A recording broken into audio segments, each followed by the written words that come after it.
Krisis yang datang silih berganti telah menjadi bagian dari new normal. Berbagai krisis yang dialami saat ini bukan yang terakhir yang akan kita alami. Oleh karena itu, Parlemen pada kesempatan ke-20 ini harus dapat merumuskan suatu agenda yang dapat meningkatkan kemampuan setiap negara untuk merespon dan menghadapi berbagai permasalahan global. Hadirin yang terhormat, pembahasan hari ini juga memberikan perhatian pada respon kita terhadap permasalahan perubahan iklim. Dampak perubahan iklim telah dirasakan semakin mengemuka. Cuaca ekstrim, kekeringan, banjir, bencana alam terus terjadi silih berganti dan semakin sering terjadi. Pemanasan global telah mencapai 1,1 derajat Celcius. Karenanya, kita harus memiliki sense of urgency. Sekarang adalah waktu untuk bertindak, untuk turunkan emisi global, untuk mengakselerasi transisi menuju energi terbarukan, untuk implementasi bantuan keuangan dan transfer teknologi bagi negara berkembang. Dunia perlu membangun mitigasi perubahan iklim yang berpusat pada manusia atau people center. Mitigasi yang berpusat pada manusia dimulai dari membangun kesadaran dan komitmen untuk menjaga kelestarian dan daya dukung alam dan lingkungan hidup. Pada tahap selanjutnya, dituntut kemauan bersama dalam membangun tata dunia ekosistem industri dan perekonomian yang ramah terhadap lingkungan hidup.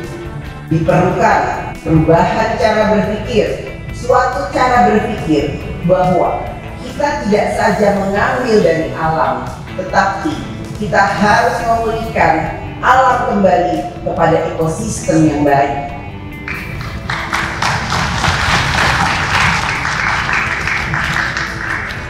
Diperlukan bentuk kerjasama antar bangsa dan negara yang realistis dan nyata untuk dapat menyentuh permasalahan inti, yaitu mengelola persaingan ekonomi global dan industri yang dapat berkontribusi dalam pemulihan lingkungan hidup.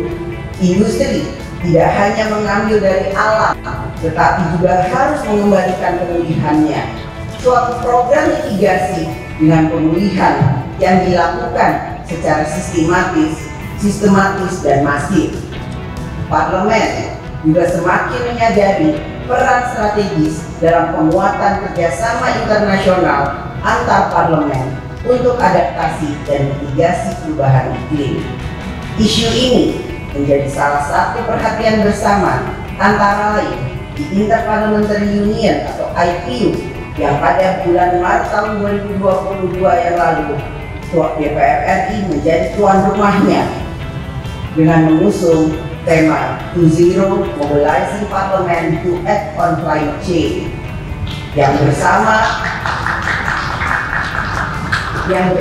berhasil disepakati deklarasi guna mengarahkan parlemen di seluruh dunia dalam akselerasi berbagai langkah mitigasi dan adaptasi dampak perubahan iklim.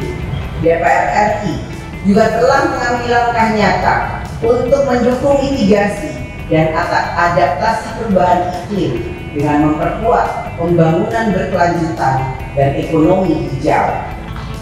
Langkah nyata tersebut diwujudkan dengan mengusulkan RUU Energi Baru dan Terbarukan sebagai usul inisiatif DPR RI, serta akan mulai menggunakan solar cell untuk memenuhi 25% kebutuhan listrik di gedung DPR RI. Pada pertemuan P20 yang sangat strategis ini, kita dapat mengambil komitmen dan langkah-langkah nyata dalam mitigasi dan adaptasi dampak perubahan iklim. Hadirin yang terhormat, capaian yang dapat dioptimalkan melalui kerja bersama antar negara, khususnya P20 ini, adalah membangun komitmen dan agenda untuk membangun suatu dunia yang sehat dan aman, membangun suatu dunia di mana setiap orang dapat hidup dalam suasana damai, membangun suatu dunia di mana terdapat kesejahteraan untuk semua orang.